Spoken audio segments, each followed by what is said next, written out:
لله نحمده ونستعينه ونستغفره ونعوذ بالله من شرور أنفسنا وسيئات أعمالنا من يهده الله فهو المهتد ومن يضلل فلن تجد له وليا مرشدا أشهد أن لا إله إلا الله وحده لا شريك له وأشهد أن محمدا عبده ورسوله الذي لا نبي بعده وقال الله سبحانه وتعالى يا أيها الذين آمنوا اتقوا الله حق تقاته ولا تموتن إلا وأنتم مسلمون يا أيها الذين آمنوا اتقوا الله وقولوا قولا سديدا يصلح لكم أعمالكم ويغفر لكم ذنوبكم ومن يطع الله ورسوله فقد فاز فوزا عظيما يا أيها الناس اتقوا ربكم الذي خلقكم من نفس واحدة وخلق منها زوجها وبث منهما رجالا كثيرا ونساء واتقوا الله الذي تساءلون به والأرحام إن الله كان عليكم رقيبا أما بعد إن أصدق الحديث كتاب الله وخير الهدي هدي محمد صلى الله عليه وسلم وشر الأمور محدثاتها وكل محدثة بدعة وكل بدعة ضلالة وكل ضلالة في النار.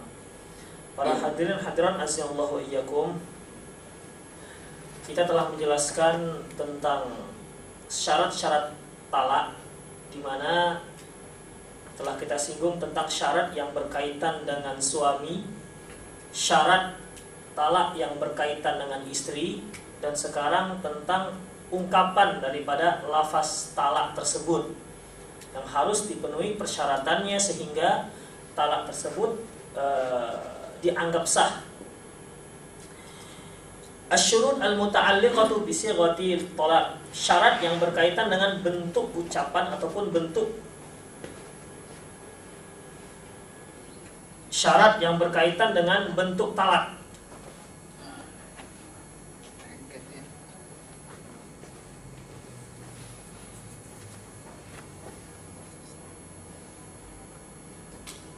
Al-aslu fit talaqi ay yu'abbira anhu bil lafzin wa la yusta'adu 'an al-lafzi fi ba'dil ahwal bil kitabi wa wil isyarati. Dalam memberikan talak itu bisa berupa lafaz, bisa berupa tulisan, dan juga bisa berupa isyarat. Bisa berupa isyarat.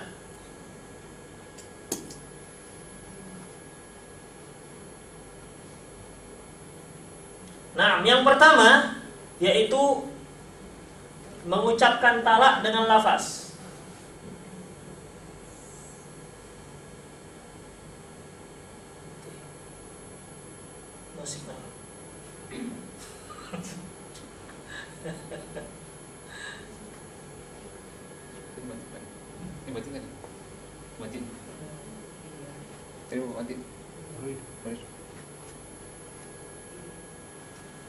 Pertama dengan lafaz.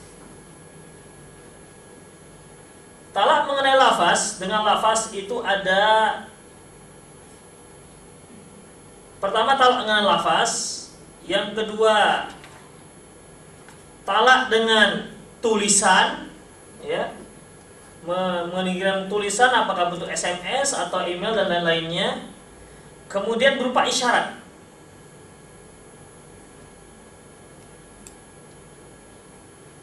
Talak yang berkaitan dengan lafaz yaitu lafaz yang jelas dan mudah difahami, maksudnya adalah talak.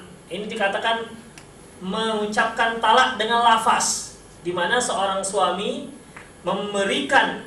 menjatuhkan talaknya dengan ucapan yang maknanya jelas, ya, yang dengan ucapan yang maknanya jelas, seperti kamu saya talak misalnya. Itu ucapannya sangat jelas yang tidak memiliki makna yang lain, ya.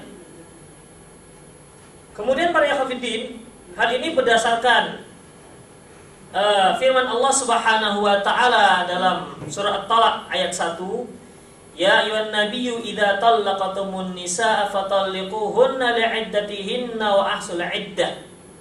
Wahai para nabi, wahai nabi, apabila kamu mentalak istri-istrimu pada waktu mereka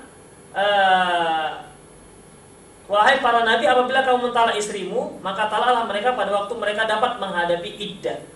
Jadi di sini Allah Subhanahu wa taala menyebutkan dengan mana talak.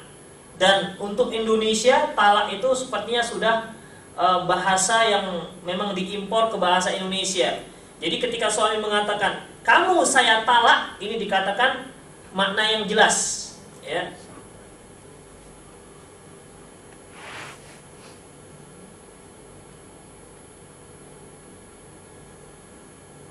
Ini dikatakan makna yang jelas. Kemudian contoh lain, yaitu kalau di Indonesia dengan lafaz "aku cerai", ya, talak, aku cerai, ini dikatakan lafaz yang jelas yang menunjukkan jatuhnya talak seorang suami terhadap istri. Dan di dalam Al-Quran juga dipakai kalimat cerai, sebagaimana firman Allah Subhanahu wa taala dalam surat At-Talaq ayat 2, "Fa'amsikuhunna bima'ruf aw fariquhunna bima'ruf." Rujukilah mereka dengan cara yang baik atau ceraikan juga mereka dengan cara yang baik. Jadi ceraikan, ya, dipisahkan, ini dikatakan lafaz yang jelas dalam menjatuhkan talak. Yang kedua, tadi lafaz, ya. Pertama mengucapkan talak dengan lafaz, ini pun ada pembagiannya dengan lafaz yang jelas. Dan yang kedua dengan ungkapan. Dengan ungkapan-ungkapan yang bermakna bahwasanya itu merupakan cerai. Ucapan cerai yang disebutkan dengan sebuah ungkapan yang bermakna talak. Seperti apa? "Pulanglah kamu ke keluargamu." Nah, ini kan suruh pulang di situ bukan berarti dia suruh berkunjung, tidak. Tapi di sini merupakan ungkapan yang menunjukkan jatuhnya talak. Atau si suami mengatakan, "Kita putus." Ya, kita putus. Ini ungkapan namanya. Ungkapan talak yang bermakna dia telah menjatuhkan talak. Atau ungkapan lain seperti sudah mulai saat ini kita tidak punya hubungan apa-apa lagi. Misalnya, ya, ini ungkapan-ungkapan talak. Tentunya ungkapan-ungkapan tersebut yang biasa digunakan di masyarakat setempat yang bermakna cerai. Jadi ada yang berupa lafaz yang jelas dan ada juga dengan lafaz ungkapan. Demikian para ikhwatiddin azallahu wa iyyakum. Atau mungkin dengan lafaz yang lain yang maknanya talak, ya. Sudah, suruh orang tuamu jemput. Misalnya, kalau niat si suami itu adalah talak, maka jatuhlah talak. Dan tentunya si istri juga faham tentang masalah ini. Demikian, itu dikatakan pengucapan menjatuhkan talak dengan lafaz. Kemudian apabila terbetik dalam hati seseorang bahwasanya dia telah mencerai istrinya, apakah sudah jatuh talak? Ya, misalnya dalam hatinya ini, saya cerai istri saya. Dalam hatinya, apakah sudah jatuh talak? Jawabannya tidak. Tidak, harus diucapkan, harus diungkapkan kepada objeknya.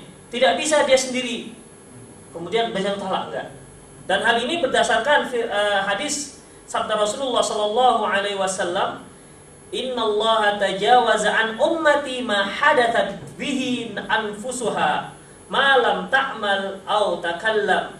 Sesungguhnya Allah memaafkan apa yang masih terbetik dalam hati seseorang selama ia belum mengucapkannya. Jadi kalau hanya terbetik, dia sudah berazam, "Saya akan talak istri saya." Nanti kalau dia datang, kalau dia pulang kerja, "Saya cerai istri saya." Misalnya, mungkin sangat jengkelnya. Begitu dia pulang, nggak berani dia mengucapkan talak. Nah, misalnya karena takut istrinya mungkin, begitu nengok mata istrinya melotot, nggak berani dia mentalak istrinya. Padahal tadinya dia sudah tekad, sudah niat. Bagaimana ini? Maka talaknya belum jatuh. Ya, sebagaimana hadis yang telah kita bacakan tadi. Hadis ini diriwayatkan oleh Imam Bukhari. Sungguhnya Allah masih memaafkan apa yang masih terbetik dalam hati umatku selama